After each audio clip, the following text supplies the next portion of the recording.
Government 2025 பாஸ்போர்ட்கான changes and rules அறிவிச்சிருக்காங்க. அத பத்தி ஃபுல்லா தெரிஞ்சுக்க இந்த வீடியோ பாருங்க. பாஸ்போர்ட் அப்ளை பண்றதுக்காக அக்டோபர் 1 2023க்கு அப்புறம் பிறந்தவங்க கண்டிப்பா பர்த் சர்டிபிகேட் ப்ரூஃபா வந்து கொடுக்கணும். அக்டோபர் 1 2023க்கு முன்னாடி பிறந்தவங்க பேன் கார்டு, டிரைவிங் லைசன்ஸ் இல்ல ஓட்டர் ஐடியை வச்சு அப்ளை பண்ணலாம்.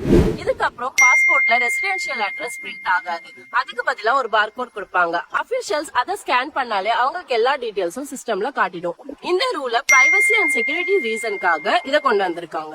அடுத்ததா பாஸ்போர்ட் கலர் கோட இருக்காங்க. ப்ளூ கலர் பாஸ்போர்ட் ஆர்டினரி பீப்புள்ஸ்க்காக, ஒயிட் கலர் பாஸ்போர்ட் அபிஷியல்ஸ்க்காகவும், red colour passport diplomat passport ஹோல்டர்ஸ்க்காகவும் சொல்லியிருக்காங்க. நாலாவதா பாஸ்போர்ட்ல இருந்து பேரண்ட்ஸ் நேம் ரிமூவ் பண்ணிருக்காங்க. இது சிங்கிள் பேரண்ட்ஸ் அண்ட் ஃபேமிலிஸ் பிரிஞ்சிருக்கிறவங்களுடைய பிரைவசியாக்காக அப்படின்னு சொல்லியிருக்காங்க. கடைசியா அடுத்த 5 இயர்ஸ்ல பாஸ்போர்ட் சேவை மையங்கள்ல 442ல இருந்து 600 அதிகரிக்கப்படும் அப்படின்னு சொல்லியிருக்காங்க. இது பாஸ்போர்ட் சர்வீஸ் ஃபாஸ்ட் ஆக்குறதுக்காகவும் ரிமோட் ஏரியாஸ்ல பாஸ்போர்ட் சர்வீஸ் அதிகமாக்குறதுக்காகவும் சொல்லியிருக்காங்க. இதே மாதிரி நிறைய நியூஸ் தெரிஞ்சுக்க என்னோட பேஜை ஃபாலோ பண்ணுங்க.